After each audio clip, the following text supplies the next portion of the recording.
So hello everyone. आज हम हमारी क्लास में डिस्कस करने वाले हैं एंटोनियम्स जो हमारे एग्जाम में पूछे गए थे। ठीक है, तो आज की क्लास में फर्स्ट क्वेश्चन है, Mohan was living in deplorable condition. ठीक है, डेप्लोरेबल कंडीशन। तो डेप्लोरेबल का मीनिंग क्या होता है बेटा? सबसे पहले कोई भी चीज़ जो बहुत ही निंदनीय है जिसे हम कहते हैं ना, ठीक है, कि बहुत ही ख़राब चीज़ जिसकी निंदा की जा सकती है, जिस चीज़ के बारे में भला बुरा कहा जा सकता है। और आप इसको ये भी कह सकते हैं डिसलाइक, जो किसी को पसंद ना आए ऐसी चीज़, उसे हम कहते हैं डेप्लोरेबल। ओके, तो यहाँ पे अगर आप वर्ड्स देखते हैं, हमें बताना antonym. Antonym which is opposite in meaning, एक ऐसा वर्ड बताना जो इससे बिल्कुल अपोजिट है। ठीक है, अगर अपोजिट देखें तो कमेंडेबल। कमेंडेबल होता है बेटा किसी की तारीफ योग्य, तारीफ योग्य। ठीक है, प्रेज वर्दी, यानी कि जिसकी तारीफ की जा सके उसे हम कहते हैं कमेंडेबल। ओके, तो यहाँ पे ये जो है वो आपके लिए करेक्ट ऑप्शन होगा। ओके, इसके अलावा जो बाकी ऑप्शन है वो हमारे पास में रेप्रीहेंसिबल, ऑपरेस ऑप्रोब्रियस एंड डेस्पिकेबल, ये तीनों के तीनों वर्ड्स जो हैं ये बेटा इसके लिए होंगे सिनोनिम्स। किस वर्ड के लिए सिनोनिम्स होंगे? डेप्लोरेबल के लिए ये सिनोनिम्स होंगे। Okay, moving on to the next question. देखिए बेटा,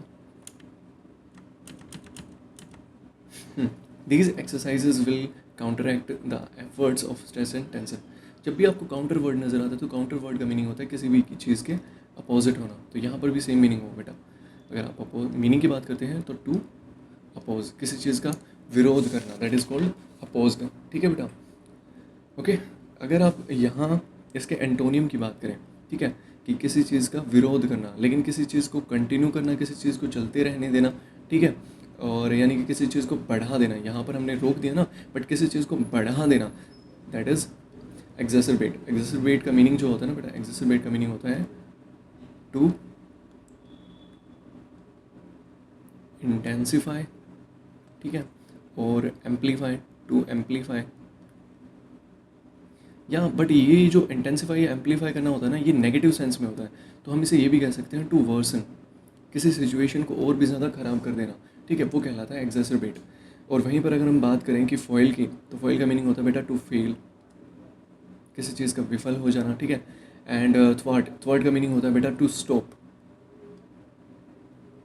टू स्टॉप। और अगर बात करें हम कॉन्ट्रवीन की, कॉन्ट्रवीन क्या होता है बेटा? टू ब्रेक द लॉ, यानी कि जब आप कानून तोड़ते हैं तो उसे क्या कहेंगे बेटा? कॉन्ट्रवीन। ठीक है, आई होप कि ये सेंटेंस समझ आया होगा। Moving on to the next question. Yes, you have to preserve with difficult students. सबसे पहले अगर इस सेंटेंस की ट्रांसलेशन को देखें तो इसका मतलब होगा सॉरी, परजीवर। परजीवर का मीनिंग होता है बेटा किसी चीज़ को कंटिन्यू करना। ठीक है, परजीवर, कंटिन्यू, जारी रखना। और अगर सेंटेंस की ट्रांसलेशन के बारे में बात करें तो डिफ़िकल्ट स्टूडेंट्स का मीनिंग यहाँ पे होगा कुछ ऐसे स्टूडेंट्स जो बहुत जल्दी चीज़ों को नहीं सीख पाते हैं, स्लो लर्नर्स जिन्हें हम कहेंगे। ठीक है, तो यानी कि you have to persevere with difficult students, कि आपको जो डिफ़िकल्ट स्टूडेंट्स हैं, जो स्टूडेंट्स स्लो लर्नर हैं, उनके साथ में भी कंटिन्यू करना पड़ेगा, उनके साथ में भी आपको अपने एफर्ट्स को जारी रखना पड़ेगा। ठीक है, हमें बताना है इसका अपोजिट, ये है जारी रखना। लेकिन किसी चीज़ को आप कंटिन्यू नहीं कर देते हैं, छोड़ देते हैं बीच में, दैट इज़ गिव अप। वो कोट है ना, आपने कोट पढ़ा होगा, नेवर गिव अप। तो यानी कि वो गिव अप यानी कि छोड़ देना, त्याग देना चीज़ों को बीच में ही, विदाउट कंप्लीशन, उनके पूरा होने के बिना ही। ठीक है, persist, continue, carry on, continue, stand firm, किसी एक जगह पर डटे रहना, यानी कि अपने स्टैंड के ऊपर, अपनी चीज़ों को लेकर के आप खड़े रहते हैं, बने रहते हैं उसके ऊपर। तो ये भी सिमिलर मीनिंग हमें देता है, कंटिन्यू करना चीज़ों को। ठीक है, तो ये तीनों वर्ड अगेन जो है सिनोनिम्स होंगे किसके लिए? परसिवर के लिए। ओके बेटा, देखिए next, their nuclear scheme is hideous. अब ये वर्ड जो है ना, ये मुझे बहुत अच्छे तरीके से याद है कि लास्ट ईयर जब हमने 12th क्लास में एक लेसन आता है बेटा, 12th क्लास में, poets and pancakes, sorry, CAKES, poets and pancakes. ठीक है बेटा, अब अगर आप इस लेसन, अगर किसी को याद है 12th क्लास में से, तो उन्हें याद होगा कि जब भी वहाँ पे मेकअप डिपार्टमेंट की बात चल रही होती है इस लेसन में, तो वहाँ पे ये लाइन लिखी हुई होती है कि वो कैसे लोगों का मेकअप कर रहे होते हैं। तो वो बताते हैं कि हीडियस, क्रिम्सन ह्यूड मॉन्स्टर, कि जो मेकअप रूम के जो पर्सन है ना, जो ऑथर है वो बताते हैं कि मेकअप रूम के पर्सन है ना, किसी भी अच्छे खासे दिखने वाले पर्सन को एक बहुत ही हीडियस क्रिम्सन ह्यूड मॉन्स्टर में कन्वर्ट कर देते हैं। मॉन्स्टर राक्षस, ह्यूड रंगा हुआ, क्रिम्सन लाल रंग, एंड हीडियस, हीडियस क्या होता है बेटा, मॉन्स्टर कैसा होता है, बहुत ही भयानक। ठीक है, 12th क्लास, इसीलिए कहता हूँ बेटा कि जितने भी वोकेबलरी, जो भी वर्ड्स आपके होते हैं उन्हें याद करना होता है। ठीक है, वो आपके लिए ना सिर्फ आपके बोर्ड एग्जामिनेशन में बल्कि आने वाले हर एक कम्पिटिटिव एग्जाम के अंदर आपके लिए वो काम आते हैं। अगर आपने इस सीरीज़ के अंदर भी अगर देखा हो तो जो हम अभी क्वेश्चंस कर रहे हैं उनमें बहुत सारे ऐसे क्वेश्चंस हैं जो phrasal verb, synonyms, antonyms, idioms and phrases, इन सभी से रिलेटेड है।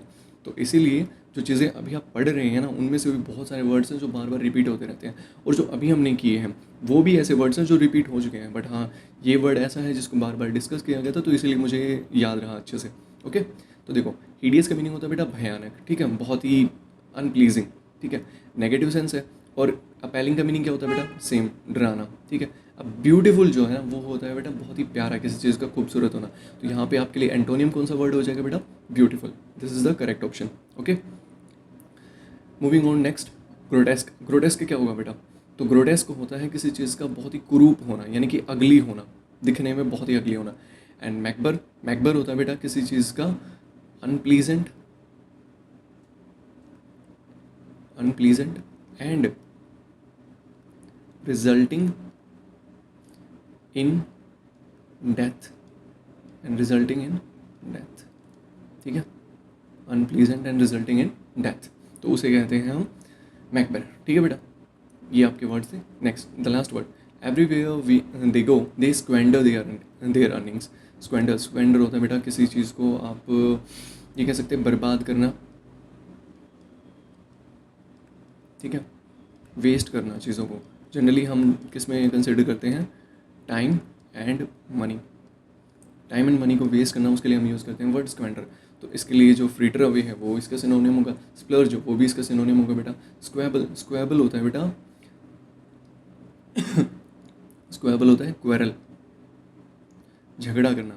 लेकिन कैसे, बहुत ही छोटी छोटी चीज़ों के ऊपर झगड़ा करना। ठीक है, कि जो बहुत ही अनइम्पोर्टेंट चीज़ है ना, कि इनके ऊपर भी क्या झगड़ा होगा, कोई बहुत ही ज़रूरी चीज़ नहीं है उसके ऊपर झगड़ा कर लेना, दैट इज़ स्क्वेबल।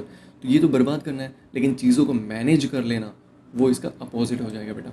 ठीक है, so these are the 5 antonyms that were asked in our exam.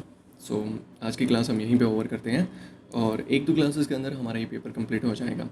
So thank you very much, stay healthy and stay tuned.